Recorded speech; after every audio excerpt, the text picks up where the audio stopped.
ॐ सहना भवतु सहनौ भुनक्तु सह वीर्यङ्करवावहै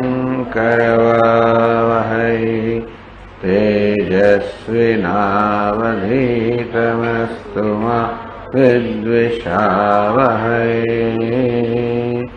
ॐ शान्ति शान्ति शान्तिः। ॐ पूर्णमदः पूर्णमिदं पूर्णात् पूर्णमुदच्यते पूर्णस्य पूर्णमादाय पूर्णमेवावशिष्यते। ॐ शान्ति शान्ति शान्तिः। श्रुतिस्मृतिपुराणानाम् आलयं करुणालयं नमामि भगवत्पादं शङ्करं लोकशङ्करं शङ्करं शङ्कराचार्यं केशवं बादरायणं सूत्रभाष्यकृतौ वन्दे भगवन्तौ पुनः पुनः। ईश्वरो गुरुरात्मेति मूर्तिभेदविभागिने व्योमवद्व्याप्तदेहाय दक्षिणामूर्तये नमः। नमः श्री शङ्करानन्द गुरुपादाम्बुजन्मने सविलासमहामोह ग्राहग्रासैककर्मणे।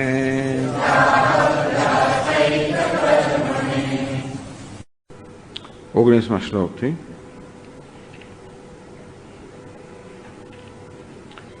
शास्त्रोक्तेनैव मार्गेण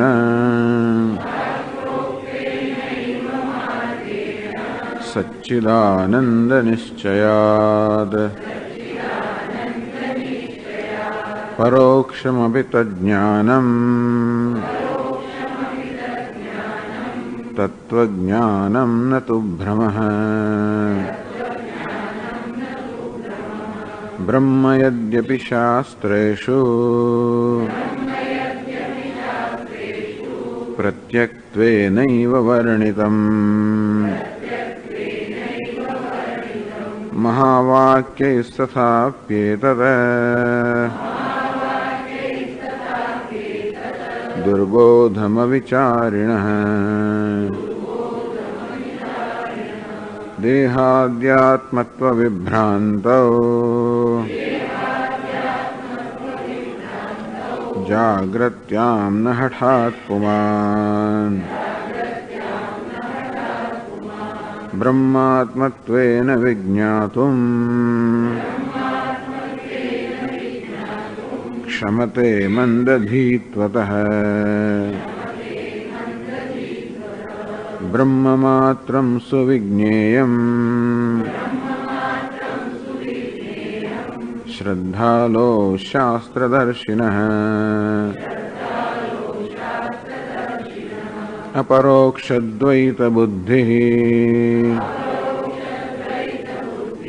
परोक्षाद्वैतबुद्ध्यनुत। अपरोक्षशिलाबुद्धिः न परोक्षेशतां नुदेत्।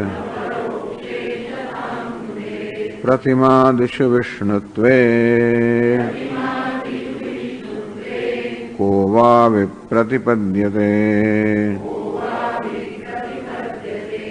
अश्रद्धालोरविश्वासः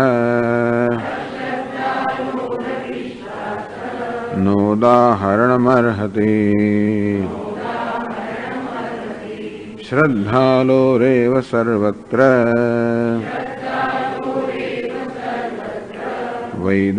वैदिकेष्वधिकारतः।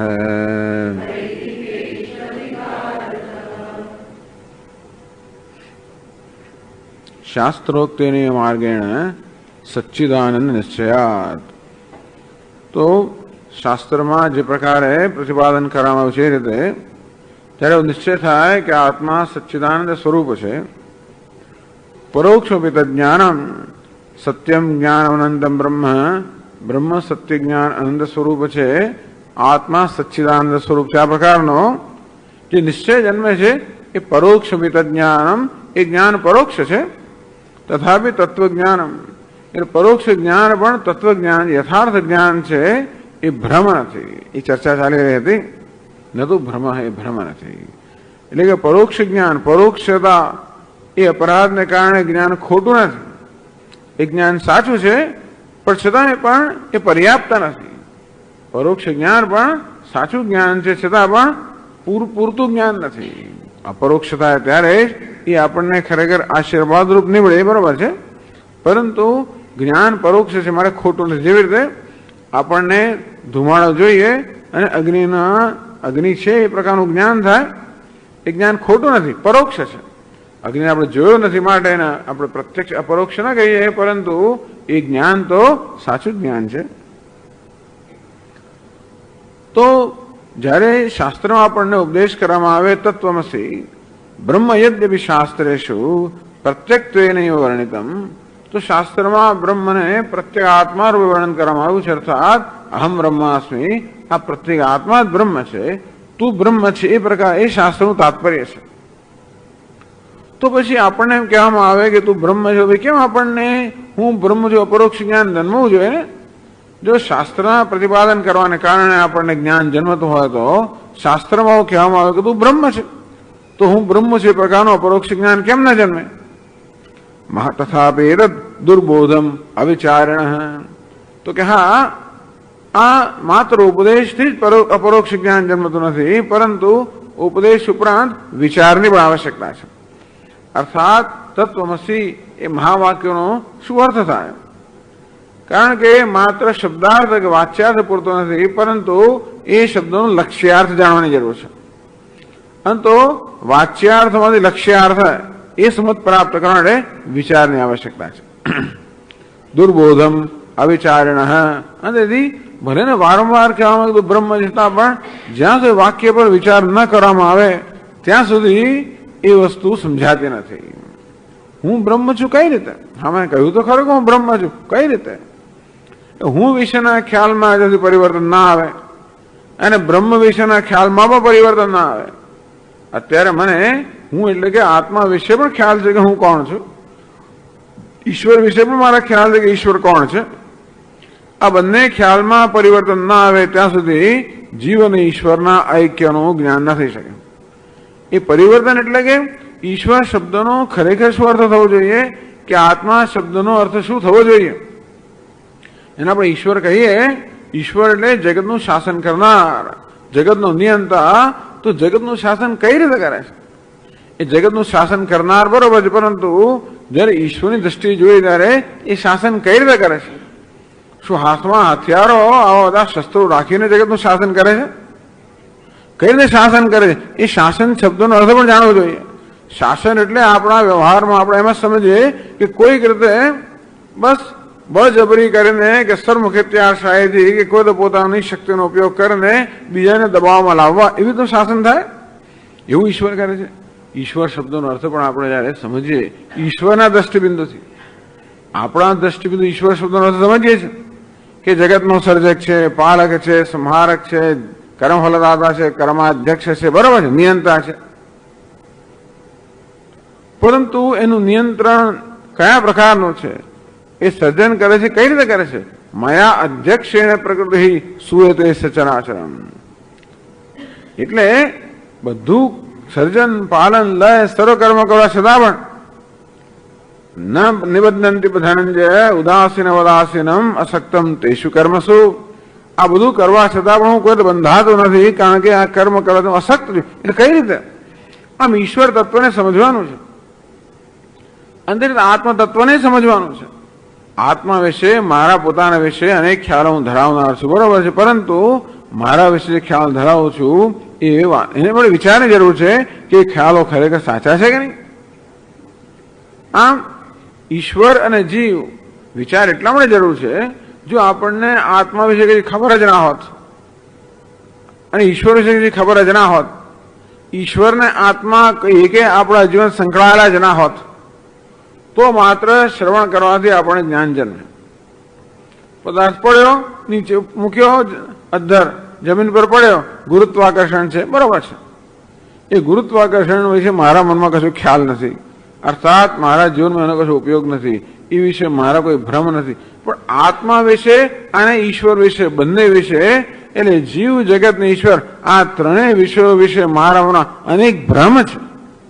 જ્યાં ભ્રમ છે ત્યાં ભ્રમની નિવૃત્તિ માટે વિચારની જરૂર છે. ભ્રમ કોને કહેવાય? વિચાર ન કર્યો હોવાને કારણે જે નિર્ણય જન્મે એને ભ્રમ કહીએ.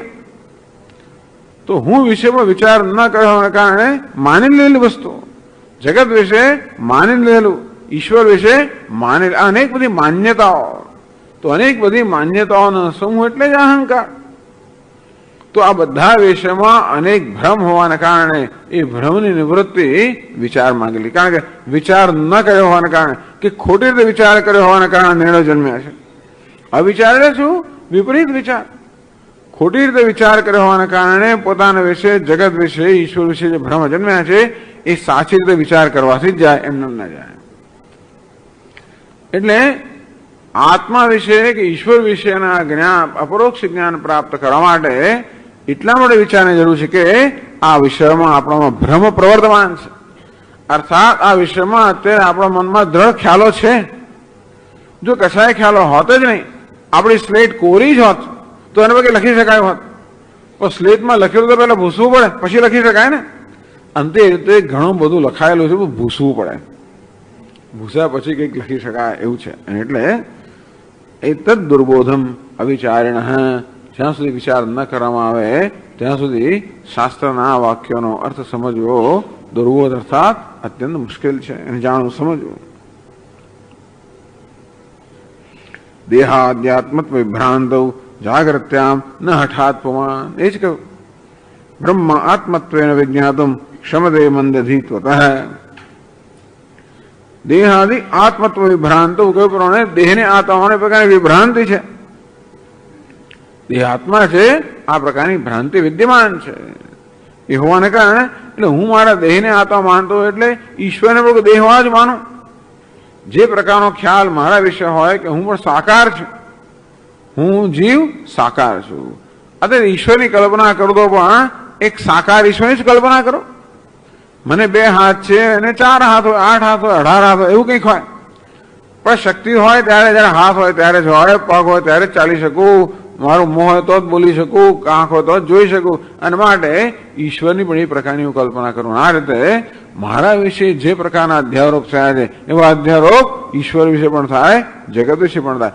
આ બધા અધ્યારોપ જ્યાં સુધી છે, જાગ્રત્યામ, જે જાગ્રત છે, વિદ્યમાન છે, હઠાત્માન બ્રહ્મ આત્મત્વેન ક્ષમતું ન ક્ષમતે વિજ્ઞાતુમ, ત્યાં સુધી આ મનુષ્ય શીઘ્ર માત્ર એક વાર કહેવાથી આ બ્રહ્મને આત્મરૂપ જાણવા સક્ષમ બનતો નથી.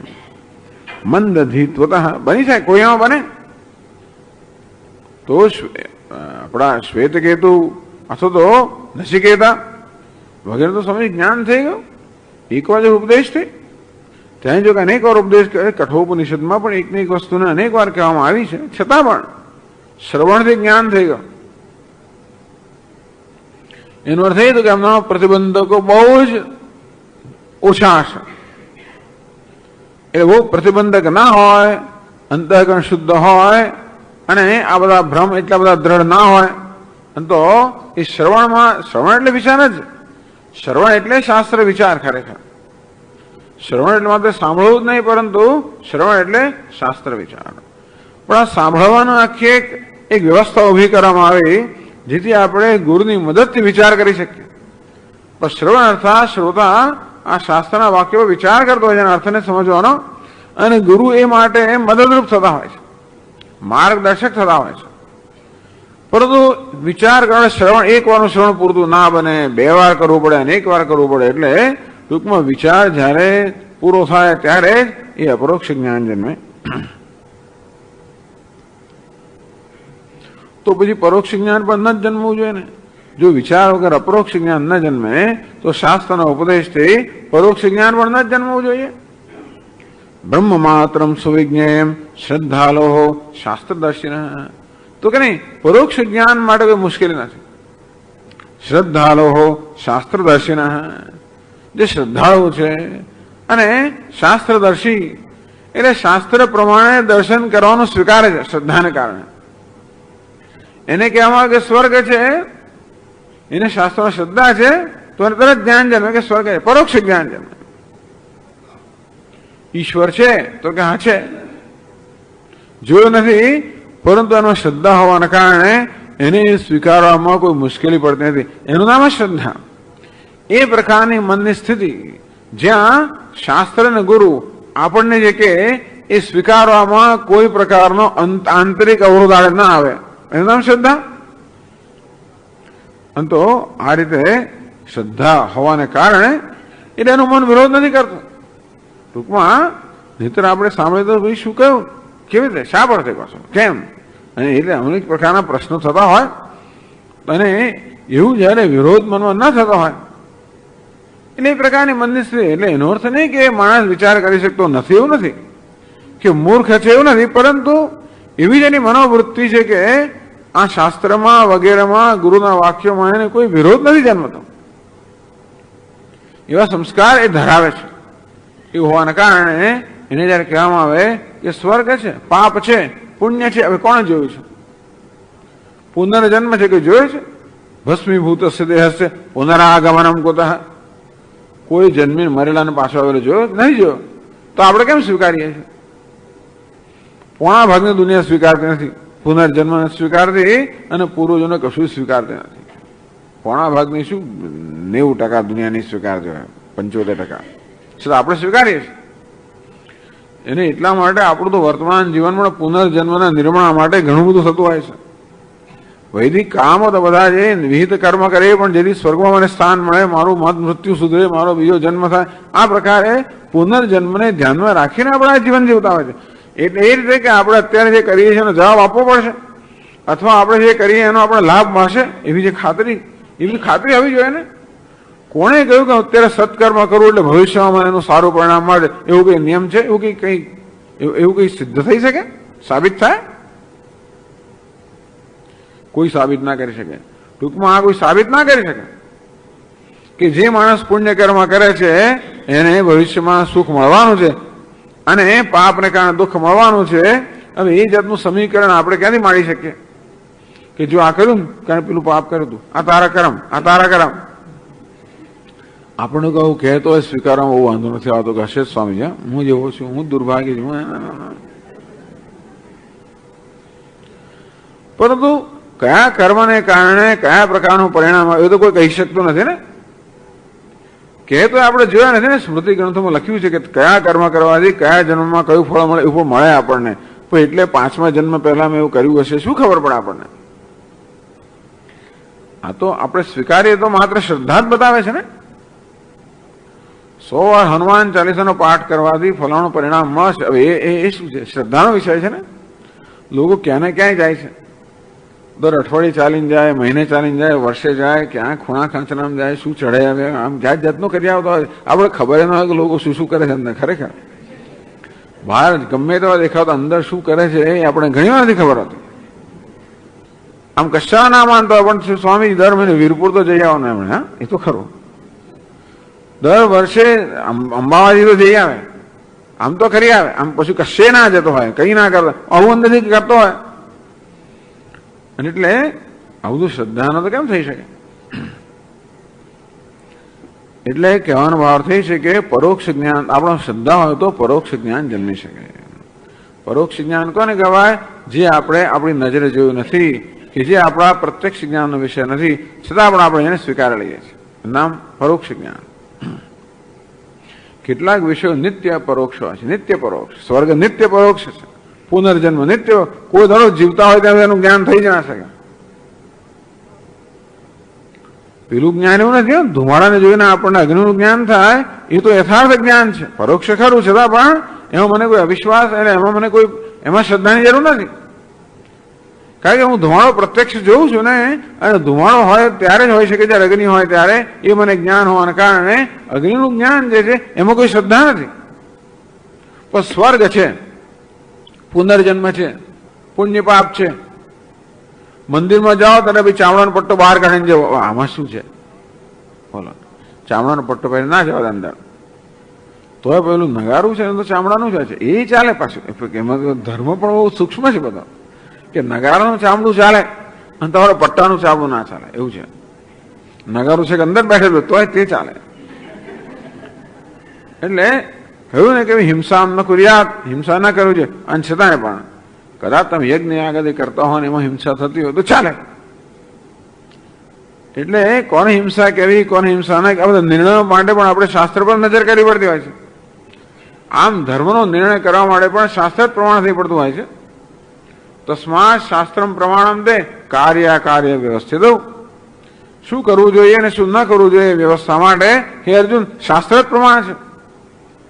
જ્ઞાત્વા શાસ્ત્ર વિધાનોક્તમ કર્મ કરતું ઇહારહસી. માટે શાસ્ત્રમાં જે પ્રકારે વિધાન કરવામાં આવ્યું હોય એ જાણીને સમજીને એ પ્રકારે આચરણ કરવું જોઈએ. ઘણી વાર બહુ મુશ્કેલી ના પડે, ઘણી જગ્યાએ સૂક્ષ્મ મુશ્કેલી પડે આપણને. પરોક્ષ તો અંતેથી આ પરોક્ષ જ્ઞાન તો થઈ શકે અને છતાં પણ અપરોક્ષ જ્ઞાન હોઈ શકે. અપરોક્ષ દ્વૈત બુદ્ધિ પરોક્ષ દ્વૈત બુદ્ધિ અનુત. અને તો આપણને દ્વૈત બુદ્ધિ છે, હું જીવ છું, આ જગતમાંથી જુદું છે, ઈશ્વર પરોક્ષ છે, આ દ્વૈત બુદ્ધિ અપરોક્ષ છે. અને પેલું બ્રહ્મનું જ્ઞાન પરોક્ષ છે. એ બંને એક સાથે રહી શકે. અપરોક્ષ દ્વૈત બુદ્ધિ અને પરોક્ષ દ્વૈત બુદ્ધિ એકબીજાનો વિરોધી ન હોવાના કારણે ટૂંકમાં પરોક્ષ અદ્વૈત બુદ્ધિ અપરોક્ષ દ્વૈત બુદ્ધિને ખસેડી શકતી નથી. પરોક્ષ અદ્વૈત બુદ્ધિ હું બ્રહ્મ છું, પરોક્ષ જ્ઞાન, આ સર્વ બ્રહ્મ પરોક્ષ જ્ઞાન એ અપરોક્ષ દ્વૈત જ્ઞાનને ખસેડી શકતો નથી. અત્યારે દ્વૈતનું જ્ઞાન કેવું છે? અપરોક્ષ છે. હું જીવ છું એ જ્ઞાન કેવું છે? અપરોક્ષ. અને તેથી હું બ્રહ્મ છું અપરોક્ષ જ્ઞાન જ એ અપરોક્ષ જ્ઞાનને ખસેડી શકે. પરંતુ પરોક્ષ જ્ઞાન જન્મી શકે અને પેલું અપરોક્ષ જીવનું જ્ઞાન પરોક્ષ બ્રહ્મ જ્ઞાનને ખસેડી શકતું નથી. એ પણ ખરું. અને તે ત્યાંથી આપણે કહેવામાં આવે કે આ શાલિગ્રામ છે, બદ્રીનાથમાં જાઓ. શું છે ત્યાં બદ્રીનાથમાં? એક શાલિગ્રામની શિલા છે. તો બધા એવું ત્યાં શણગાર કરીને આપણને એમ લાગે કે ત્યાં ભગવાનની મૂર્તિ છે. એ તો પછી આપણે જોઈએ તો કદાચ દૂરબીનથી જોવાય ના દે પછી આપણને. બાકી તો અંદર છે કે આકૃતિ છે અંદર. તો અંબાજી જાઓ, શું છે ત્યાં આગળ? તો ભગવાન જાણે, એ લોકો જ જાણે ત્યાં શું છે. બધા જઈને દર્શન કરી આવે છે. ત્યાં કહીશું આપણે શું કઈ દેખાય ને ત્યાં આગળ? પૂછે તો કે તમને ખબર ના પડે એવું પણ કહી દે આપણને. ગોખલો છે, યંત્ર છે ત્યાં બીજું. પણ એટલે જઈને આટલા લાખો લોકો શેના, એમને જ ખબર નહીં શેના દર્શન કરીએ છીએ. બધા જઈને અંબાજીના દર્શન, અંબાજીને અમે કોઈ પૂછે નહીં કશું ટૂંકમાં. એ વિષયની અંદર બહુ પૃચ્છા કરવી નહીં અમે પણ. છતાં લોકો બધા જઈને શ્રદ્ધાપૂર્વક દર્શન કરી આવે છે અને કૃતાર્થ અને એકદમ કૃતાર્થ થઈને આવે છે. શ્રદ્ધાનો વિષય છે ને, પૂરેપૂરી શ્રદ્ધાનો વિષય છે. અપરોક્ષ શિલા બુદ્ધિ એટલે મને દેખાય ગોખલો અને એ મારી બુદ્ધિ કઈ છે? દેવી છે. દેખાય મને શાલિગ્રામની શિલા અને મારી ભાવના કઈ છે? આ તો નારાયણ છે. તો અપરોક્ષ જ્ઞાન શેનું છે? શાલિગ્રામ શિલાનું. પરોક્ષ જ્ઞાન શેનું છે? નારાયણનું. તો અપરોક્ષ શિલા બુદ્ધિ પરોક્ષ નારાયણને એને ખસેડી શકતી નથી. અંતેથી આવું અપરોક્ષ દ્વૈત બુદ્ધિ છે એ પરોક્ષ દ્વૈત બુદ્ધિને ખસેડી ના શકે. માટે અપરોક્ષ દ્વૈત બુદ્ધિ હોય તો પણ પરોક્ષ અદ્વૈત બુદ્ધિ જન્મી શકે. પ્રતિમાદિશુ વિષ્ણુત્વે કો વા પ્રતિબદ્ધતે. આ પ્રતિમા વિષ્ણુ છે એમાં કોને વડે વિવાદ છે? કોને સમજે? કોઈને સંશય નથી. કોણ લાખો લોકો જાય બદ્રીનાથ? ના જ જાય. અને એમાં તમે યમુનોત્રી બધી જાઓ તો તમે પ્રશ્ન જ થાય કે શું છે બધું ત્યાં આગળ. તો મંદિર ના પણ જોવા મુશ્કેલ છે, મંદિર મેળવવું મુશ્કેલ છે. ગંગોત્રીની અંદર બધી જાઓ તો એટલે આ તો આપણી શ્રદ્ધાને કારણે જઈએ છીએ. અમરનાથમાં બધી જાઓ તો શ્રદ્ધાને કારણે જ જઈએ છીએ આપણે. ત્યાં ગયા પછી શ્રદ્ધા ટકી રહે છે એ પણ મોટું કામ, એ બહુ મોટી વસ્તુ છે. આવી જગ્યાએ જઈ જઈને પણ આપણી શ્રદ્ધા ટકી રહે છે. આપણી તો લોકોની ટકી જ રહે છે. આપણી ટકી રહે કે નહીં મને ખબર નથી, પરંતુ લોકોની શ્રદ્ધા ટકી રહે છે. અને કેટલી બધી મુશ્કેલીઓ સહન કરી કરીને બધા જાય છે. અને ત્યાં જવાનું એટલે પેલી અમારા હાથમાં જે નદી છે એમાં પાણી, એમાં નાહવાનું તમે ઠરીને ઠીકરું થઈ જાવ, પણ બસ શ્રદ્ધા જ છે. અને ઘરમાં રોજ ગરમ પાણી નાતો હોય, ત્યાં જઈને પેલા બરફના પાણીમાં નહીં આવે. આપણે તો ના ભાઈ આમ ના થાય, શરદી થાય, પેલું થાય, ફલાણું થાય, જાત જાતની ગણતરી કરીને પછી જોઈએ બહુ તો આચમન કરીને પાછા આવીએ. પેલો નહીં ને પાછો આવે, તાવ આવે તોય ના, આપણે તો તાવ આવશે એવી શંકાથી ના નહીં, પેલા તાવ આવે તો પણ નહીં ના આવે, અને એને કશું ના થાય, અને આપણે રસ્તામાં માદા પડી જઈએ, એવું થતું હોય છે. પણ એટલે શ્રદ્ધા શું શું કરી શકે? પણ ના ના કેટલા બધા અશ્રદ્ધાળુઓ કે જે નવી પ્રતિપદ્યમાન ઉપલબ્ધ, કેટલાય લોકો છે અને શ્રદ્ધાની સ્વામી એનું શું? એ છે અશ્રદ્ધાળુઓ અવિશ્વાસ, અજ્ઞશ્ચ અશ્રદ્ધાનશ્ચ સંશયાત્મા વિનશ્યતિ. ભગવાને કહ્યું અજ્ઞાની છે, અશ્રદ્ધાળુ છે, સંશય કરનારો છે, એનો વિનાશ થાય છે. માણસ આગળ ના વધી શકે ને, ક્યાં જઈ જ ના શકે શ્રદ્ધા ના હોય તો. એટલે અશ્રદ્ધાળુઓ અવિશ્વાસ, જે શ્રદ્ધા રહિતનો છે, મળે એનામાં વિશ્વાસ હોય, એ કે આપણા ઉદાહરણને પાત્ર નથી ને ઉદાહરણમાં નથી, તો કે એનો વાદ ના કરવો જોઈએ. તમારે વાત કોનો કરવો જોઈએ? બધાનો વાદ નહીં કરવાનો. જેનામાં શ્રદ્ધા નથી એ જે પ્રકારના વિચાર ધરાવતા હોય એ વિચારનો વાદ કરવાનો નહીં, અથવા એને પ્રામાણ્ય ના આપવું જોઈએ. શ્રદ્ધાળુરેવ સર્વત્ર વૈદિકેષુ અધિકારતઃ, સર્વત્ર વૈદિકમાં અનુષ્ઠાનની અંદર શ્રદ્ધાઓનો જ અધિકાર છે. તમે આ કર્મ કરો પેલું પરિણામ મળશે. શ્રદ્ધા ભાઈ કર્મને પરિણામ સાથે જોડવા માટે આપણી પાસે કોઈ સાધન છે જ નહીં ને. આ વહનથી યાગ કરો બસ એટલે લક્ષ્મી આવશે, ફલાણો યાગ કરો તો જ્ઞાન આવશે, પેલો યાગ કરો તો આમ થશે, વાસ્તુ પૂજન કરો તો વિઘ્ન આમ જશે, વિઘ્ન જશે. કોણે વાસ્તુ જોયું છે? કોઈને કશું નથી જોયું, છતાં પણ આપણે કરીએ છીએ ને શ્રદ્ધા. એટલે જ્યાં શ્રદ્ધા નથી ત્યાં કઈ ના કરી શકાય. આ શ્રાદ્ધ જ મોટી શ્રદ્ધાનો વિષય છે ને. શ્રદ્ધયાયત ક્રિયેતે તો શ્રાદ્ધમ, જેને શ્રદ્ધા પૂર્વક કરવામાં આવે એનું નામ શ્રાદ્ધ. ભાઈ માણસનું મૃત્યુ થયા પછી કોણે જોયું છે કે છે? અને તે પાસે પિતૃલોકમાં છે કોને ખબર સ્વામીજી? એનો તરત જન્મ નહીં થઈ ગયો અને આપણે શું ખાતરી? અત્યારે આપણા દાદાઓ પિતૃલોકમાં છે અને તેથી આપણે એમને પિંડ દાન દઈએ, એની કોને ખબર? કોઈને કશી ખબર નથી. શ્રદ્ધા એટલે વૈદિકેષુ અધિકાર. વૈદિક અર્થાત કે જે વિષયો અતિન્દ્રિય છે, વૈદિક એટલે અતિન્દ્રિય વિષય, જે ઇન્દ્રિયથી આપણે જેનો નિર્ણય ના કરી શકીએ, અપૌરુષ છે, પુરુષ બુદ્ધિથી જેનો નિર્ણય ના થઈ શકે, એ બધી વસ્તુઓ આપણે માત્ર શાસ્ત્રના વચન પર સ્વીકારવી પડે. અને શાસ્ત્રમાં શ્રદ્ધા હોય તો સ્વીકારવામાં વાંધો પણ નથી આવતો, અંધ હોય તો સ્વીકારી શકતા પણ નથી. તો જેનો શ્રદ્ધા નથી એ કે આપણા ઉદાહરણને પાત્ર નથી, અર્થાત એમનો દાખલો ના લેવો જોઈએ. કારણ કે જ્યારે જયારે ચર્ચા કરવામાં આવે હંમેશા શ્રદ્ધાઓની જ ચર્ચા કરવામાં આવે છે. વેદમાં અપૌરુષ વિષય હોવાના કારણે આપણે શરૂ જ ના કરી શકીએ, આ ગ્રંથોનું અધ્યયન ના કરી શકીએ. ધર્મનો નિર્ણય કરાવવાનો શ્રદ્ધા જ જોઈએ, બ્રહ્મનો નિર્ણય કરાવવાનો શ્રદ્ધા જ જોઈએ. ધર્મ તો નિત્ય પરોક્ષ છે, કોઈ દાડો આપણે ધર્મને પ્રત્યક્ષ કરી જ ના શકીએ. બ્રહ્મ તો અપરોક્ષ બનશે, બ્રહ્મ નિત્ય પરોક્ષ નથી. બ્રહ્મ તો અપરોક્ષ બનશે, પણ ધર્મ તો કોઈ દિવસ અપરોક્ષ બને જ નહીં. ધર્મ નિત્ય પરોક્ષ છે. એટલે ધર્મનું સ્વરૂપ આપણે માત્ર શ્રદ્ધાથી સ્વીકારી જ લેવું પડે કે આમ કરીએ તો સાચું કહેવાય, આમ ન કરીએ તો સાચું, આમ કરીએ તો સાચું ના કહેવાય, આમ કરીએ તો સાચું કહેવાય. એ શ્રદ્ધાપૂર્વક સ્વીકારવાનું છે ને. ધૂપ દીપાનંતરમ આચમનીયમ સમર્પયામિ, ધૂપ દીપ સાહેબ આચમની સમર્પણ બસ કરવાનું. પછી નૈવેદ્યાનંતરમ આચરણીય સમર્પણ, મુખ પ્રક્ષાલન કરો. મને પ્રશ્ન પૂછ્યો કે હસ્ત પ્રક્ષાલન પાદ પ્રક્ષાલન કેમ જરૂર છે? એવું લખ્યું હોય તમે, એ કેમ જરૂર છે? મૂકું છે હાથ પગ બધું ધોવું જ પડે તો જ તમે ચોખ્ખા થાવ, તો જ તમારું પેલું એઠું થયું તો જ પૂરું તમે ચોખ્ખા થાવ. એટલે આ બધો આમાં આ વખતે 4 આચમની કેમ, પેલી વખતે 3 આચમની કેમ, આ વખતે 1 આચમની કેમ, પેલા પછી કેમ, પેલા પછી કેમ નહીં, આમાં તો પ્રશ્નો કરો જાઓ તો ગમે તે માણસ ગૂંચવાઈ જાય. પણ એટલે આ શ્રદ્ધાનો વિષય છે. એ આગળ ક્યાં છે? ચાલો એટલે આ તો તમે બધી ચર્ચા કરી પરોક્ષ જ્ઞાનની વગેરે. એ તાવતા પરોક્ષ જ્ઞાને કિમાયાતમ, આ બધું કહીને આ પરોક્ષ જ્ઞાન વિશે શું કહેવા માંગો છો? આપણે તો બ્રહ્મના પરોક્ષ જ્ઞાનની વાત થઈ રહી છે. ચલો પરોક્ષ જ્ઞાન, એ તાવતા પરોક્ષ જ્ઞાને કિમાયાતમ, આ બધી ચર્ચા દ્વારા આ પરોક્ષ જ્ઞાનમાં કિમાયાતમ, તો કે એ બધાની શું સંબંધ છે એ સમજાવે છે. 25મા શ્લોકમાં કહે છે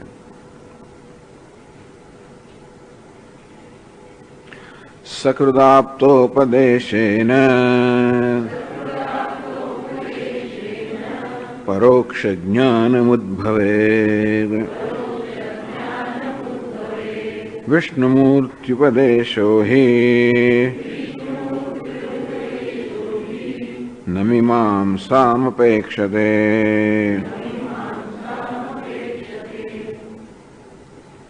એટલે ગ્રંથકાર અત્યારે પરોક્ષ જ્ઞાન અને અપરોક્ષ જ્ઞાનના સ્વરૂપની ચર્ચા કરી રહ્યા છે. પરોક્ષ જ્ઞાનનું સ્વરૂપ કેવું છે અને કેવી રીતે જન્મે છે, અને અપરોક્ષ જ્ઞાનનું સ્વરૂપ કેવું છે અને કેમ જન્મે છે એ વિષયની ચર્ચા કરી કરી રહ્યા છે કે એ બહુ મહત્વનો વિષય છે ને. જ્ઞાન, જ્ઞાનાદેવું તો કૈવલ્યમ, આ જ્ઞાનથી જ આપણા જીવનનો પરમ પુરુષાર્થ સિદ્ધ થાય. અને અપરોક્ષ જ્ઞાનથી તો અપરોક્ષ જ્ઞાન જન્મતા પહેલા પરોક્ષ જ્ઞાન નામની વસ્તુ છે, પરોક્ષ જ્ઞાન પણ છે. એ તો બધી 7 અવસ્થાની વાત કરવામાં આવી. તો એક અસદાપાદકમ અને અભાનાપાદકમ, અજ્ઞાન 2 પ્રકારના છે. વસ્તુ નથી એ પ્રકારનો ભ્રમ જન્મ આવે અને ભાસતી નથી. તો પરોક્ષ જ્ઞાનથી અસદાપાદકમ, બ્રહ્મ છે એવા પરોક્ષ જ્ઞાનથી બ્રહ્મ નથી એ પ્રકારનો ભ્રમ દૂર થાય.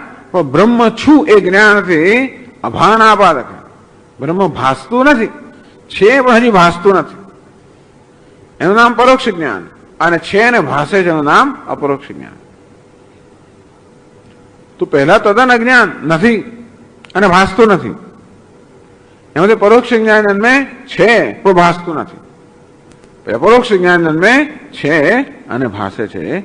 આ પ્રકારે આગળના પ્રકરણમાં સમજાવવામાં આવ્યું, તૃપ્તિ પ્રકરણમાં.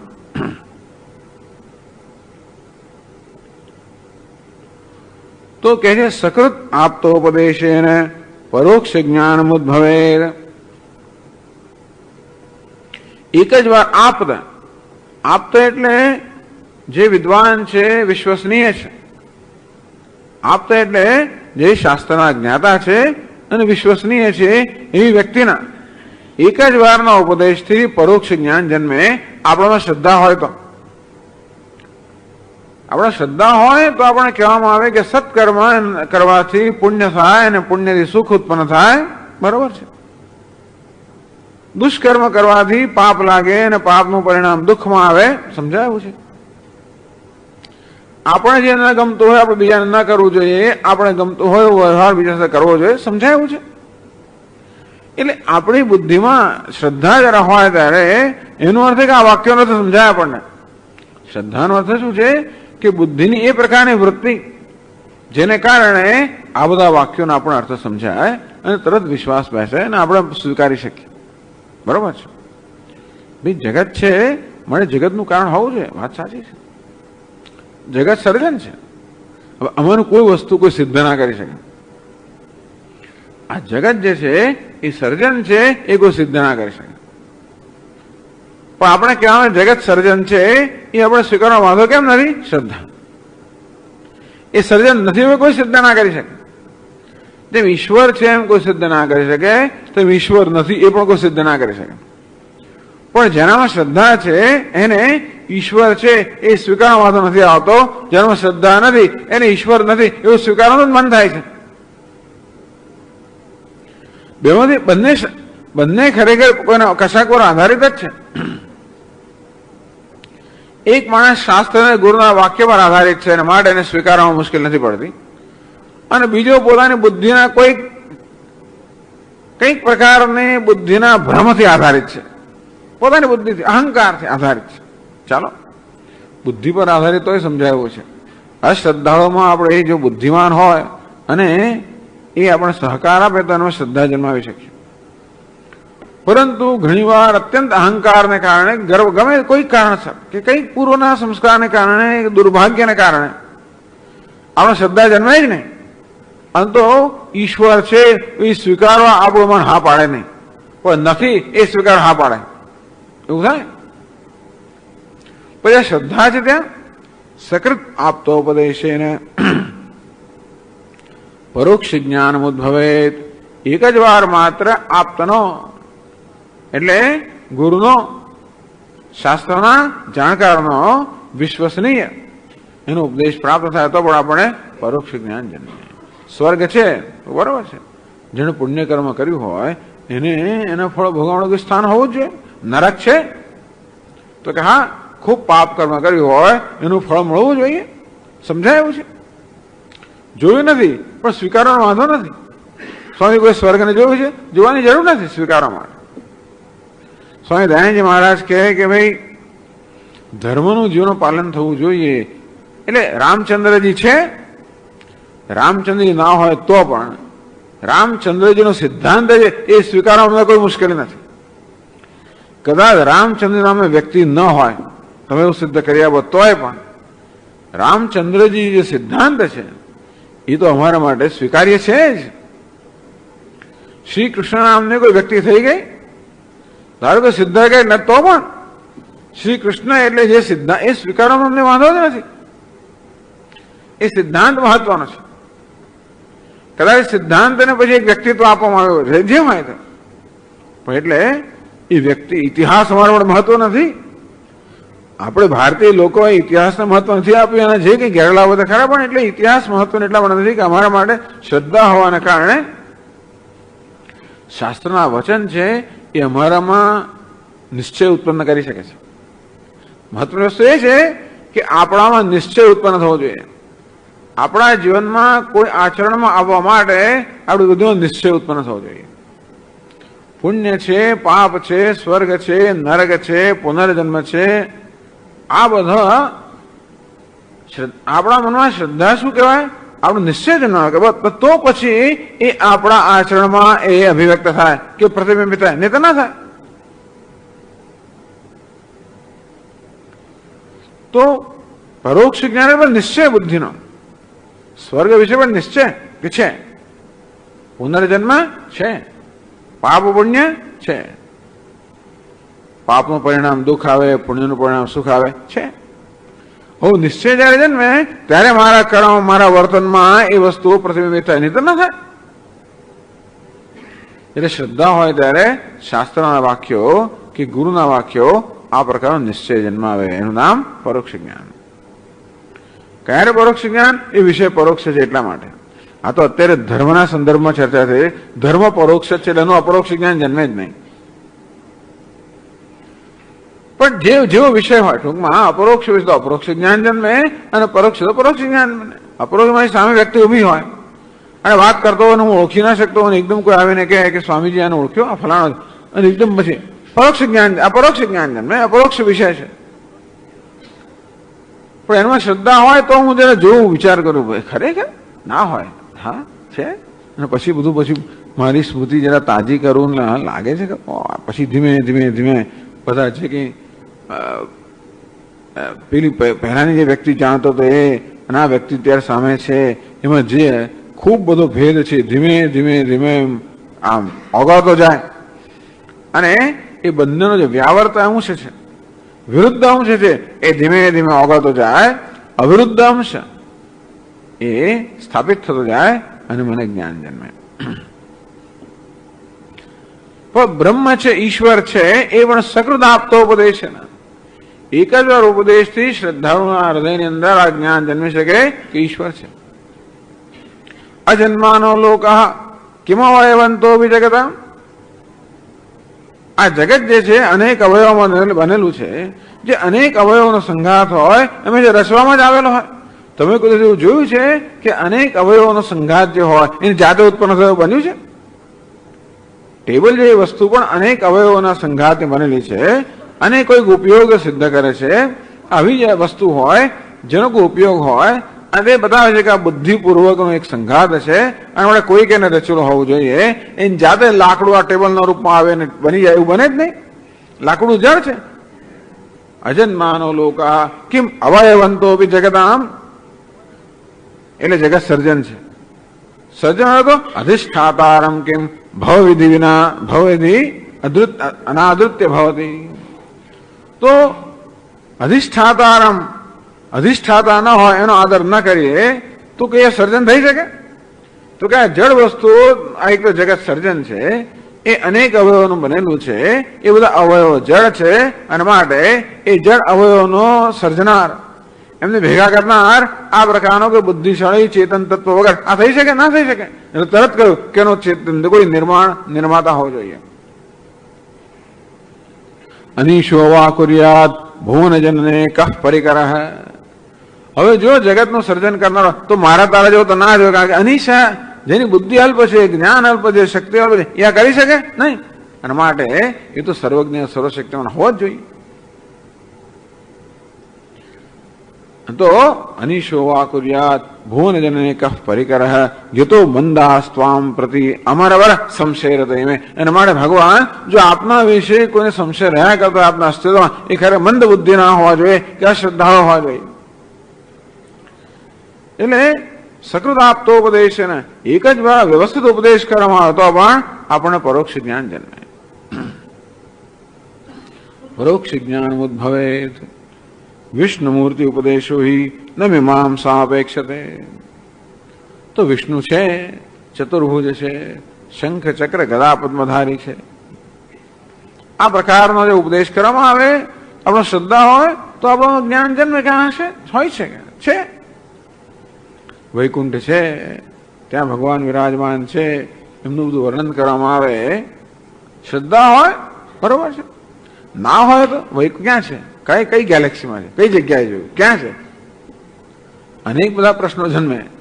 અને મેં કહ્યું તે પ્રમાણે આ બધી પરોક્ષ વસ્તુઓ કોઈ સિદ્ધ ના કરી શકે, તેમાં આપણે અસિદ્ધ પણ ના કરી શકીએ. પણ છતાં કઈ જાતનું આપણું વલણ છે? આપણું વલણ શ્રદ્ધાળુ હોય તો એને સિદ્ધ કરવાનો પ્રયત્ન ના કરવો પડે, અને અશ્રદ્ધા હોય તો કોઈ સિદ્ધ કરી પણ ના શકે.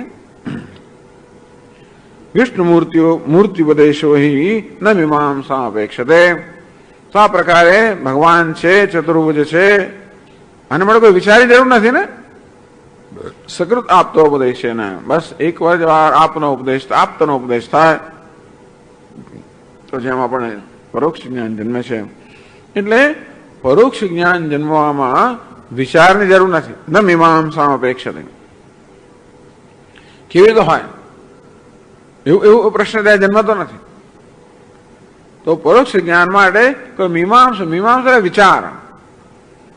તો શાસ્ત્રના વાક્યનો કે ઈશ્વર છે, બસ શ્રદ્ધા હોય તો આ જન્મ્યું. અને તેમાં મીમાંસાની જરૂર નથી પડતી કે ભગવાન નારાયણ છે, આવું એમનું સ્વરૂપ છે. આ પ્રકારે આપણા મનમાં પરોક્ષ જ્ઞાન જન્મવા માટે કોઈ વિચારની જરૂર નથી પડતી, કારણ કે હોય શકે ને. હોય, શા માટે ના હોય? વિષ્ણુમૂર્તિ ઉપદેશો હિ ન મીમાંસા અપેક્ષતે. તો કોઈ મીમાંસાની અપેક્ષા નથી રાખતો. પરોક્ષ જ્ઞાન કોઈ મીમાંસાની અપેક્ષા નથી રાખતો. આ ધર્મ વગેરેનું જ્ઞાન જે છે એ કોઈ મીમાંસાની અપેક્ષા રાખતું નથી. આપણે કે શ્રદ્ધા હોય તો આપણને એનું પરોક્ષ જ્ઞાન જન્મે છે. તો આગળ કહે છે નનુ તર્હિ શાસ્ત્રેષુ કુતો વિચારાઃ ક્રિયન્તે. આખું પૂર્વ મીમાંસા નામનું શાસ્ત્ર છે. હવે જે બે શાસ્ત્ર છે, પૂર્વ મીમાંસા, ઉત્તર મીમાંસા. પૂર્વ મીમાંસા કર્મકાંડ, ઉત્તર મીમાંસા જ્ઞાનકાંડ ઉપનિષદ. તો આપણે જે શીખીએ છીએ જ્ઞાનકાંડ છે. પૂર્વકાંડ, કર્મકાંડ, એના વિશે ઘણી મીમાંસા, ધર્મ મીમાંસા અથવા તો ધર્મ જિજ્ઞાસા, એમ કે એને જિજ્ઞાસા વિચાર મીમાંસા. હવે ધર્મ વિશે મીમાંસા કરીશું. ધર્મ તો પરોક્ષ વસ્તુ છે અને છતાં એનું મીમાંસા થયેલી છે.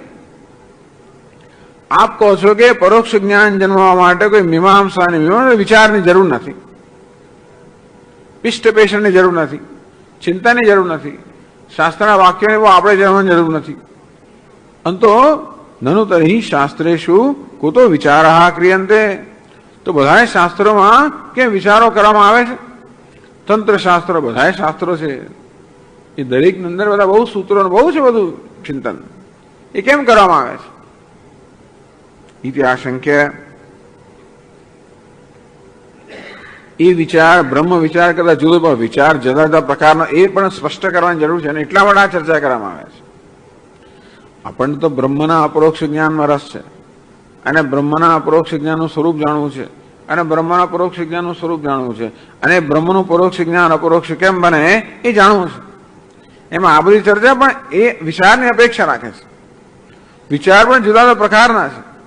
પૂર્વ મીમાંસા પર પણ વિચાર થયેલો છે અને ઉત્તર મીમાંસા એટલે કે ઉપનિષદ પર પણ વિચાર થયેલો છે. પૂર્વ મીમાંસા એટલે કે કર્મકાંડ પર પણ વિચાર થયેલો છે અને ઉપનિષદ પર પણ વિચાર થયેલો છે. પણ કર્મકાંડ પર જે વિચાર થયો છે એનો પ્રકાર જુદો છે અને ઉપનિષદના વાક્યો પર વિચાર થયો પ્રકાર જુદો છે. એમાં શું ભેદ છે આપણે સમજીએ તો વિચારનો પ્રકાર, વિચાર એટલે શું, વિચારનો પ્રકાર પણ આપણે સમજી શકીએ માટે આ ગ્રંથકાર આ વાત કરે છે. નનુ તર્હિ શાસ્ત્રેષુ કુતો વિચારઃ ક્રિયન્તે. જો આપ કહો છો કે પરોક્ષ જ્ઞાન કે ધર્મનું જ્ઞાન કે કર્મનું જ્ઞાન એ તો પરોક્ષ જ છે. અગ્નિહોત્ર કર્મ કરો અને આ પ્રકારે કરો તો સ્વર્ગ પ્રાપ્તિ થાય, એ તો આપણે માત્ર શ્રદ્ધા સ્વીકારવાનો વિષય છે ને. તમે શ્રાદ્ધ કરો, અહીં જે બધું પિંડદાન કરો, કઈ બ્રાહ્મણો જમાડો એ પિતૃઓને પ્રાપ્ત થાય. એટલે આપણે બ્રાહ્મણોને બોલાવીએ ત્યારે બ્રાહ્મણો પિતૃઓનું આવાહન કરીએ, એમને ભોજન આપીએ, પિતૃઓને પ્રાપ્ત થાય. આ વસ્તુ તો શ્રદ્ધાનો વિષય છે ને. અહીં તો અગ્નિ પ્રગટાવવાના દેવતાનું આવાહન કરો, અગ્નિમાં જ આહુતિ આપો એ દેવતાને મળે. આ માત્ર શ્રદ્ધાનો વિષય છે ને. આમાં વિચારની અપેક્ષા નથી. વિચાર આપણી બુદ્ધિ કામ કરે છે ત્યારે વિચારની અપેક્ષા હોય ને. મીમાંસા એટલે બુદ્ધિપૂર્વકનો વિચાર. જે બુદ્ધિનો વિષય છે એના પર આપણે બુદ્ધિ ચલાવી શકીએ ને. પણ જે બુદ્ધિનો વિષય, જે તર્કોનો વિષય નથી, જેના પર તર્ક શક્ય છે વિચાર શક્ય છે, પણ જે તર્કોનો વિષય જ નથી. આખા કર્મનું સ્વરૂપ ક્યાંથી બહાર પડ્યું? બસ એ તો દર્શન જ છે. અગ્નિહોત્ર કર્મનું આખું સ્વરૂપ જે બહાર પડ્યું એ તો વેદમાં પ્રગટ થયેલું છે. એ કોઈ પોતાની બુદ્ધિથી ઉત્પન્ન કર્યું હોત તો આપણે બુદ્ધિ સમજી શક્યા હોત. અને આ પ્રકારે આવું કર્મ કરવાથી આપણને સ્વર્ગ પ્રાપ્ત થાય એ પણ તર્કોનો વિષય નથી, કારણ કે આ કાર્યને કારણની કોઈ કડી નથી. ટૂંકમાં અગ્નિહોત્રાદિ કર્મ આપણે કરીએ એ કાર્ય છે અને સ્વર્ગ એનું કારણ છે અને સ્વર્ગ કાર્ય છે. આ બેનો કોઈ તાર્કિક સંબંધ જ નથી. એટલા માટે આ વસ્તુ પર વિચાર થઈ ના શકે. જ્યારે હું બ્રહ્મ છું એ વિચાર માંગેલી વસ્તુ છે. અતેથી જે ઉપનિષદના વાક્યો વિચાર કરવામાં આવે છે તે અને કર્મ વિષયમાં ઘણો વિચાર થયો છે તે એ વિચાર જુદા પ્રકારનો છે. એ પણ અહીંયા ગ્રંથકાર સ્પષ્ટ કરે છે. અનુષ્ઠેયો કર્મોપાસનયો સંદેહ સંભવાત તદ નિર્ણયાય વિચારાઃ ક્રિયન્તે વિચારાઃ ક્રિયન્તે. ત્યાં કોનો અનુષ્ઠેયો કર્મ ઉપાસનયો, તે અનુષ્ઠાનનો વિષય કર્મ અને ઉપાસના. તો કર્મકાંડનો વિષય કર્મ અને ઉપાસના, એ અનુષ્ઠાનના વિષય એ કરવાના વિષય છે. બ્રહ્મ એ જાણવાનો વિષય છે અને અગ્નિહોત્રાદિ કે ઉપાસના કરવાનો વિષય છે. અનુષ્ઠાન એટલે કરવું. અનુષ્ઠેયો કર્મ ઉપાસનયો સંદેહ સંવાદ. વિચાર ક્યાં કરવામાં આવે? જ્યાં સંદેહ હોય ત્યાં. એટલે આપણને કઈ કહેવામાં આવે એના વિશે સંદેહ જન્મતો હોય, અર્થાત એક જ વાક્યના એકથી વધારે અર્થ સંભવિત હોય તો સંદેહ જન્મે કે આ વાક્યનો શું અર્થ કરવો. અને ત્યાર પછી આપણે વિચાર કરવો પડે, અર્થાત આપણે તર્કનો ઉપયોગ કરવો પડે કે કયો અર્થ યોગ્ય છે. તેમ ઉપનિષદમાં પણ એવું થાય છે. જુદા જુદા ઉપનિષદના વાક્યોથી આપણે એમ લાગે કે જુદા જુદા ઉપનિષદ એક જ વિષયમાં જુદી વસ્તુ કહી રહ્યા છે. બ્રહ્મ સગુણ છે કે નિર્ગુણ છે, આત્મા નિત્ય મુક્ત છે કે બદ્ધ છે વગેરે.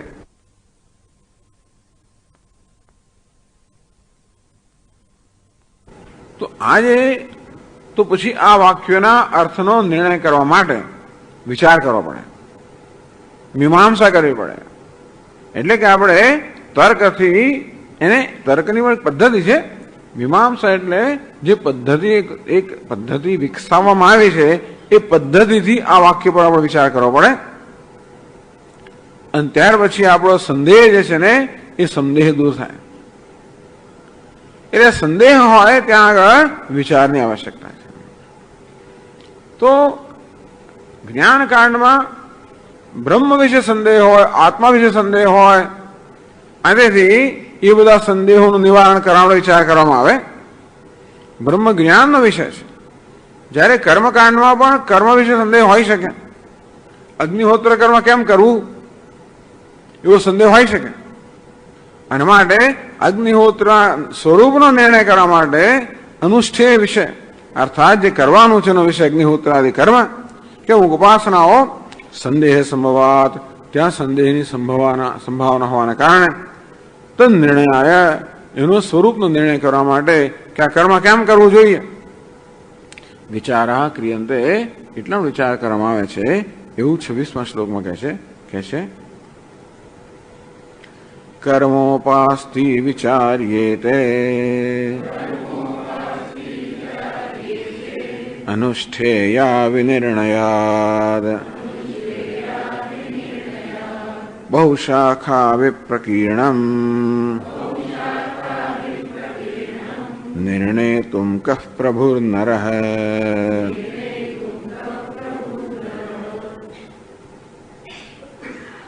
કર્મોપાસ્તિ વિચાર્યેતે તો કે જો શાસ્ત્રમાં આ કર્મ વિશે પરોક્ષ જે વિષયો છે એના વિશે પણ વિચાર કરવામાં આવ્યા છે. કેમ?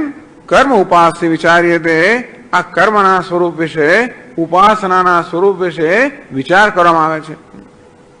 કેમ? અનુષ્ઠેય અવિનિર્ણયાદ જે અનુષ્ઠાન કરવાનું છે અગ્નિહોત્ર વગેરે કર્મનું એ કર્મના સ્વરૂપનો નિર્ણય ન થતો હોવાને કારણે પૂજા કેમ કરવી એનો ઘણો નિર્ણય ના થતો હોય કે ભાઈ શિવજીની પૂજા કેમ કરવી, પહેલા નંદીની પહેલા કરવી પછી બહુ ટૂંકમાં સંકલ્પ પહેલા કરવો પછી કરવો, પહેલા ગણેશજીની કરવી, કઈ પૂજા કરવી, ક્યારે સંકલ્પ કરવો, ક્યારે આ કરવું, ક્યારે બીજા અંગ પૂજા કરવી, પછી પાછા શિવજી. આ તો ઘણા બધા આ વસ્તુ ઘણી બધી જટિલ બની જાય પછી તો. આ તેથી એક જણ શાસ્ત્રી આમ કે બીજો શાસ્ત્રી પેલું કે ત્રીજો ગ્રંથ પેલું કહેતો હોય પેલા કે આ ફૂલ ચડાવે કે ના ચડાવે એવો નિર્ણય કરવો પડે ને.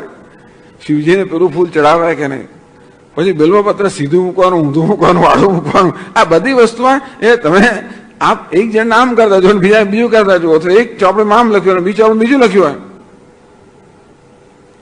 આવું થાય એટલે પછી આપણા મનમાં સંશય જન્મે. તેથી એનો નિર્ણય કરવા માટે પછી આપણે એના વિશે વિચાર કરવો. ટૂંકમાં કર્મ અને ઉપાસના એના એકથી વધારે રીતે થઈ શકતું હોવાને કારણે અનુષ્ઠેય અવિનિર્ણયાદ એમાં આપણને અગ્નિહોત્ર વિશે કોઈ સંશય નથી.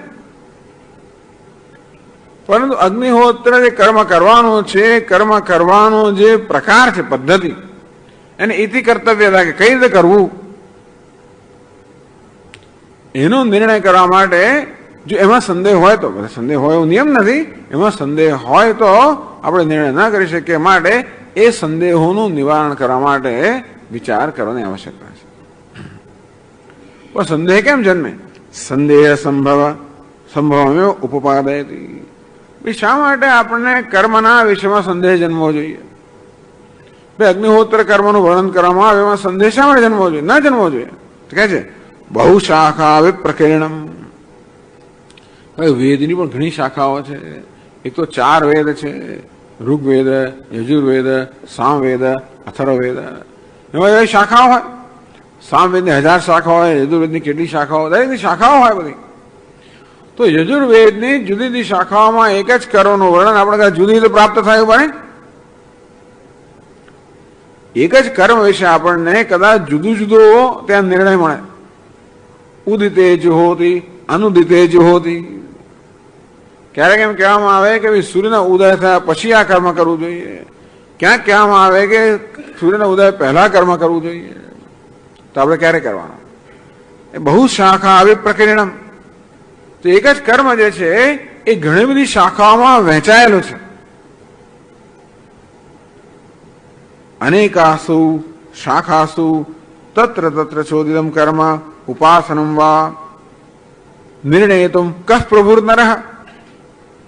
તો અનેક બધી શાખાઓમાં એકની એક વસ્તુ જરા જુદી રીતે કહેવામાં આવી હોય અથવા એમના વિશે જુદી જુદી વિગત આપવામાં આવી હોય, એક જગ્યાએ જે વિગત આપી છે બીજે ના આપી હોય અને બીજે આપી છે ત્રીજી જગ્યાએ ના આપી હોય, આ બધાનું સંકલન કરવું પડે. આ બધાનો એક સમગ્રતયા નિર્ણય કરવો પડે. કોણ કરી શકે? નિર્ણયતુમ કઃ પ્રભુર્નરઃ. કો નરઃ પ્રભુ. આનો નિર્ણય કરવા માટેની શક્તિ કોણ મનુષ્ય ધરાવે? કોઈ નથી ધરાવતો. નિર્ણયતુમ અસ્મદાદિ નરઃ કઃ પ્રભુ સમર્થ ન કોપી. આપણા જેવો કોઈ આનો નિર્ણય કરી શકે નહીં. અંતેથી એ સંશયની સંભાવના છે. ટૂંકમાં આ વેદમાં કર્મનું ઉપાસનાનું વગેરેનું બધું જે નિરૂપણ કરવામાં આવ્યું છે ત્યાં પણ વેદની બધી ઘણી શાખાઓ હોવાને કારણે એકની એક જ વસ્તુ વિશે કદાચ જુદી શાખાઓમાં આપણને જુદું વર્ણન મળે અથવા જુદા વિકલ્પો મળે, જાત જાતનું મળે, અને એના વિશે નિર્ણય કરવું આપણી બુદ્ધિની ક્ષમતાની બહાર હોવાને કારણે આ મીમાંસાની જરૂર છે. એટલે ત્યાં મીમાંસાનો પ્રકાર જુદો છે. કઈ રીતે કર્મ કરવું? કર્મ જે કરવાનું છે એ કર્મના સ્વરૂપ વિશે ત્યાં આગળ આપણને સંશય જન્મી શકે, માટે એનો નિર્ણય કરવા માટે વિચારની આવશ્યકતા છે. પણ આમ તો કહે છે નિર્ણયતુમ કઃ પ્રભુર્નરઃ. એવો કયો મનુષ્ય છે જેનો નિર્ણય કરવા સમર્થ હોય? કોઈ સમર્થ નથી. એટલે કહે છે નનુ તર્હિ અનુષ્ઠેયત્વમેવ કર્મોપાસનયો પ્રાપ્તમ. આપના કહેવા પ્રમાણે આ કર્મ જે છે બધા વેદના, એ બધાનો નિર્ણય આપણે ન કરી શકતા હોઈએ કે ઉપાસનાઓનો પણ નિર્ણય ન કરી શકતા હોઈએ કે આ સાચું કે પેલું સાચું, આમ કરવાનું કે તેમ કરવાનું, આ કરવું કે તે કરવું. એવો આપ કહો છો તે પ્રમાણે આપણા જેવા માણસો આ બધા વિષયોનો નિર્ણય કરવા સમર્થ નથી.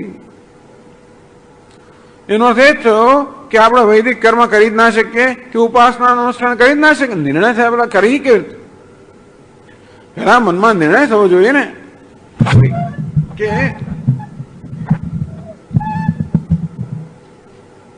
સત્યનારાયણ પૂજા કયા દિવસે કરવી જોઈએ, પૂર્ણિમા દિવસે કરવી જોઈએ, એકાદશી ક્યારે કરવી જોઈએ, અંતે પછી સવારમાં કરવી જોઈએ, બપોરે કરવી જોઈએ, સાંજે કરવી જોઈએ, શું કરવું, આ બધા નિર્ણય તો થવા જોઈએ ને. કોણ બેસી શકે, કોણ ના બેસી શકે વગેરે નિર્ણય થવા જોઈએ. એમાં શેનો પ્રસાદ નૈવેદ્ય શેનું ધરાવવું જોઈએ, પેલું એમાં સવાશેર લોટ ને સવાશેર ખાંડ ને સવાશેર ઘી એટલું કરવું જોઈએ, એ ના આવડે પછી શું લેવાનું, આ બધા નિર્ણય થવા જોઈએ ને. ઘરમાં ઘઉંનો લોટ ના તો પછી ચોખાનો લોટ ચાલે કે ના ચાલે, પેલું હોય તો એટલે આ બધા નિર્ણય અનુષ્ઠેય વિષય છે ને. એટલે આપણા મનમાં આ બધું પહેલા એકવાર નિર્ણય થયા પછી આપણે કરી શકીએ ને. કેમ કરી શકીએ? અને પછી ત્યાં પેલી વિષ્ણુ સહસ્ત્રની અર્ચના કરવામાં પૂરતા તુલસી ના હોય તો ચોખા ચાલે કે ના ચાલે? એ ચોખા કેવા હોવા જોઈએ?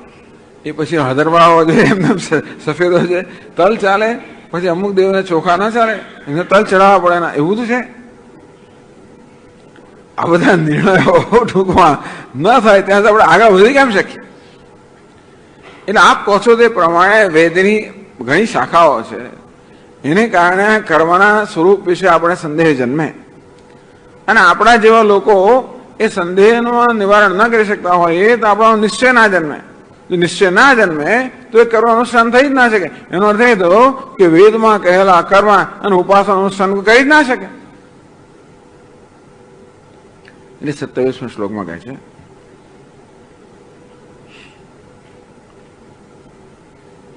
નિર્ણિતોર્થ કલ્પસૂત્રૈઃ ગ્રથિતસ્તાવતાસ્તિકઃ વિચારમંતરેણાપી શક્તો નિષ્ઠાતુ મંજસા. એ આસ્તિક એક શબ્દ છે, આસ્તિને કહા છૂટા છાપ્યા છે આ પુસ્તકમાં. એ આસ્તિક એક શબ્દ છે.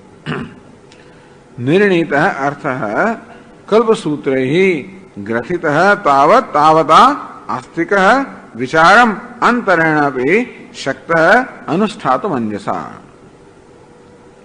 તો કે નહીં, મારા તમારા જેવા આ વેદના બધા અર્થો નિર્ણય ના કરી શકે, પણ નિર્ણય કરનારા છે. કોણ છે?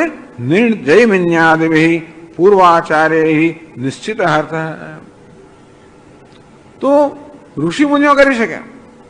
સર્વજ્ઞ કલ્પાહ ઋષય.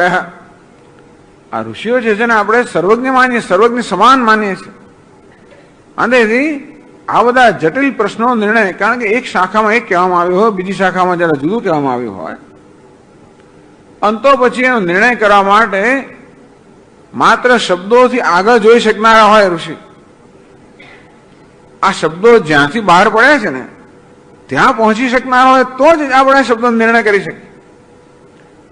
માત્ર શબ્દોના વાચ્યાર્થ જાણનારા હોય એવો આપણે નિર્ણય ના કરી શકીએ, પરંતુ શબ્દોનો ઉદ્ભવ જ્યાંથી થયો છે ત્યાં પહોંચનારા હોય એટલે આપણે ઋષિ મુનિઓને આપણે એ રીતે સ્વીકારીએ. ઋષય મંત્ર દ્રષ્ટા રહે. આ ઋષિઓ મંત્રના દ્રષ્ટા છે. તેથી આ વેદના બધા મંત્રો પણ ઋષિઓ દ્વારા પ્રગટ થયા. એને આપણે શું કહીએ?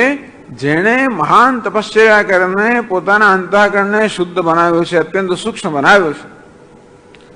અને એટલા જ માટે આ વેદના મંત્રો જે છે એ મંત્રોના અર્થને ગ્રહણ કરવાની, ઉત્પન્ન કરવાની નહીં, ગ્રહણ કરવાની ક્ષમતા પ્રાપ્ત કરી છે. તો જૈમિની વગેરે જે મહર્ષિઓ થઈ ગયા એ લોકો એ પ્રકારના મનુષ્યો હતા જે લોકો આ વેદના વાક્યોના અર્થનો નિર્ણય કરવાની ક્ષમતા ધરાવતા હતા. જૈમિન્યાદિ પૂર્વાચાર્ય. આ જૈમિની વગેરે પૂર્વ આચાર્યો થઈ ગયા.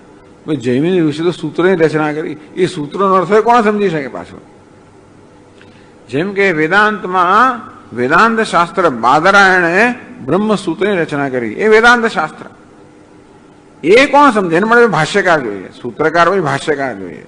અંતે રીતે જૈમિની વગેરે મહર્ષિઓએ સૂત્રોની રચના કરી, પણ પાછા શાબર સ્વામી જેવા ભાષ્યકાર હોય એ આપણને સૂત્રનો અર્થ સમજાવે. એ પાછા કોણ સમજે? વળી પાછા એને સમજાવવા બીજા પાછા આચાર્ય જોઈએ. એમ કરતા કરતા આપણે સમજી શકીએ કક્ષા એ જ્યારે આ વસ્તુ આપણે આપવામાં આવે ત્યારે આપણે એને સમજીને સ્વીકારી શકીએ.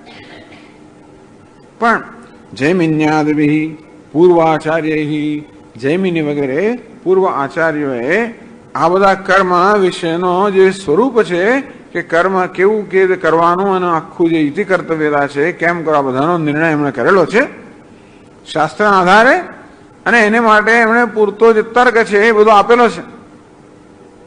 એટલે વાક્યો બધા હોય, વાક્યોમાં કોની પ્રબળતા છે, કયું વાક્ય પ્રબળ છે?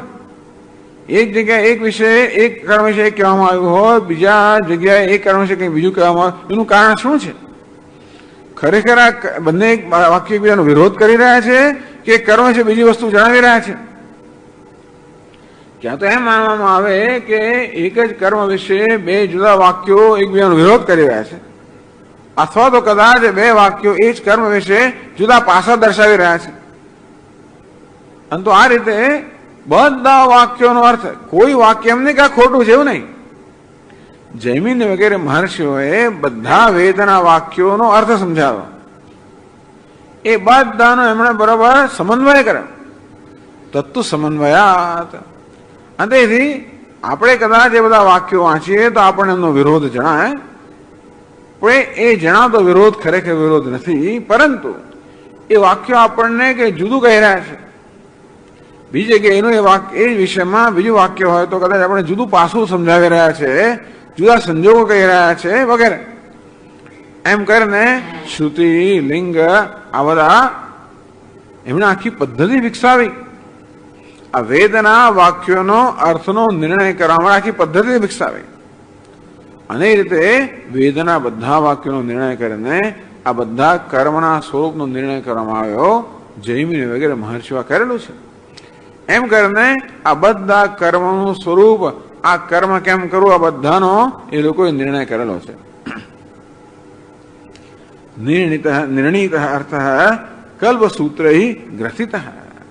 એટલું જ નહીં પરંતુ બીજા મહર્ષિઓએ એ જૈમિની વગેરે ઋષિઓએ જે નિર્ણય કર્યો એ નિર્ણયને કલ્પસૂત્રમાં એ નિર્ણયને બરોબર આપણે સમજી શકીએ એ ભાષામાં એને ગ્રથિત કર્યો, અર્થાત એ જ અર્થ સમજાવ્યો, એ જ વર્ણન કર્યું. અનુષ્ઠાન પ્રકાર કલ્પસૂત્રૈ સંગૃહિત અસ્તિ. અને આ બધા કર્મ અનુષ્ઠાન કેમ કરવું એનો આખો પ્રકાર, એની એની એની આખી ઈતે કર્તવ્યતા કેમ કરવું એ આખી પદ્ધતિ જે છે એ બધું એ કલ્પસૂત્રની અંદર એ બધી વસ્તુ પાછું એને ગ્રથિત કરવામાં આવી. એટલે કલ્પસૂત્રમાં વર્ણન કરવામાં આવ્યું કે અગ્નિ એટલે કર્મ કેમ કરવું, યજ્ઞ કેમ કરવો, એનું શું આખું એની આખો ક્રમ કયો છે, આ બધો ક્રમ બધો નિર્ણય કરવામાં આવે. ક્યાં નિર્ણય થયો? કલ્પસૂત્રમાં. શેના પર આધારિત? તો કે જૈમિની વગેરે મહર્ષિઓએ કર્મના સ્વરૂપ નિર્ણય કર્યો. એમણે ક્યાંથી કર્યો? વેદ પર છે. તો વેદમાં કર્મનું જે નિરૂપણ કરવામાં આવ્યું એનો નિશ્ચય જૈમિની વગેરે મહર્ષિઓએ કર્યો અને એ દ્વારા કલ્પસૂત્ર કેટલા જૈમિનીનું કલ્પસૂત્ર આશ્વલાયન, આપસ્તંભ, બોધાયન, કાત્યાયન, વૈખાનસ આ બધા કલ્પસૂત્રો છે. એમાં આ બધા કર્મ જે છે એના પ્રકારનો એના કર્મનો બધાનો નિશ્ચય કરવામાં આવ્યો. એ આપણા માટે થઈ ગયેલું છે. નસીબ જો કે આ બધું આપણા માટે થઈ ગયેલું છે. કલ્પસૂત્ર સંગૃહિત હસ્તિ. અને જે જમાનામાં વૈદિક કર્મ થતા હશે ત્યારે એ થઈ રહ્યા છે એ પરથી પણ નક્કી થાય. પરંપરાથી ચાલતું આવ્યું ને એ પરથી પણ બધા અર્થનો નિર્ણય થાય. તો આ પ્રકારે કલ્પસૂત્રમાં બધું સંગ્રહિત કરેલું છે. તાવતા આસ્તિક વિચારમંતરેણાપી અંજસા અનુષ્ઠાતું શક્ત. તાવતા તૈ ગ્રથિતત્વેના એ લોકોએ આ બધું કર્યું હોવાના કારણે તેષુ એટલે આસ્તિક આ બધામાં જે શ્રદ્ધા ધરા તેષુ વિશ્વાસવાન પુરુષ. જૈમિનીમાં પણ જેને શ્રદ્ધા હોય અને બીજા કલ્પસૂત્રમાં શ્રદ્ધા ધરાવનારા એમાં શ્રદ્ધા નહીં ધરાવનારા લોકો છે. આપણે ત્યાં બધા પેલા ચારવાક લોકો છે. આ બધાને પડકારનારા તિરસ્કારનારા બસ તિરસ્કાર. તો બધાને તિરસ્કાર કરનારા પણ છે. પણ આસ્તિક તેષુ વિશ્વાસવાન પુરુષ.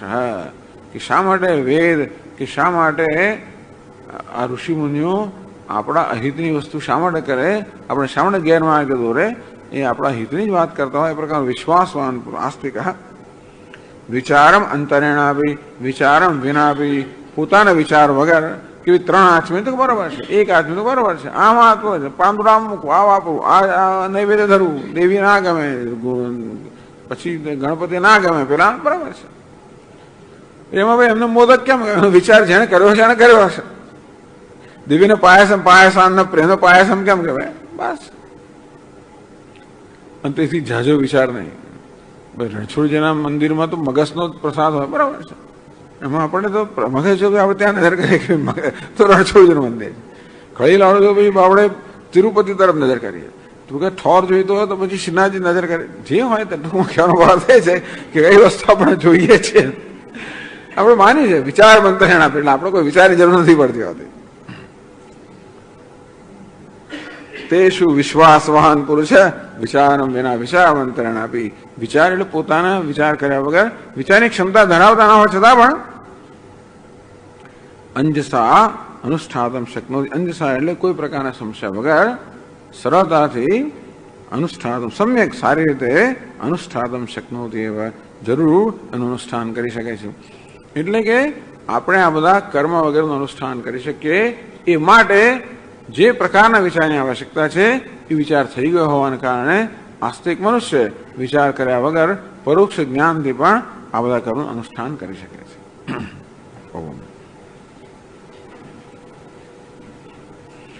ઓમ પૂર્ણમદ પૂર્ણમિદમ પૂર્ણાત પૂર્ણમુદચ્યતે પૂર્ણસ્ય પૂર્ણમાદાય પૂર્ણમેવાવશિષ્યતે. ઓમ શાંતિ શાંતિ શાંતિ. શંકરં શંકરાચાર્યં કેશવં બાદરાયણં सूत्रभाष्यकृतौ वन्दे भगवन्तौ पुनः पुनः। ईश्वरो गुरुरात्मेति मूर्तिभेदविभागिने व्योमवद्व्याप्तदेहाय दक्षिणामूर्तये नमः। ॐ शान्ति शान्ति शान्तिः। हरि ओम। श्री गुरुभ्यो नमः। हरि ओम।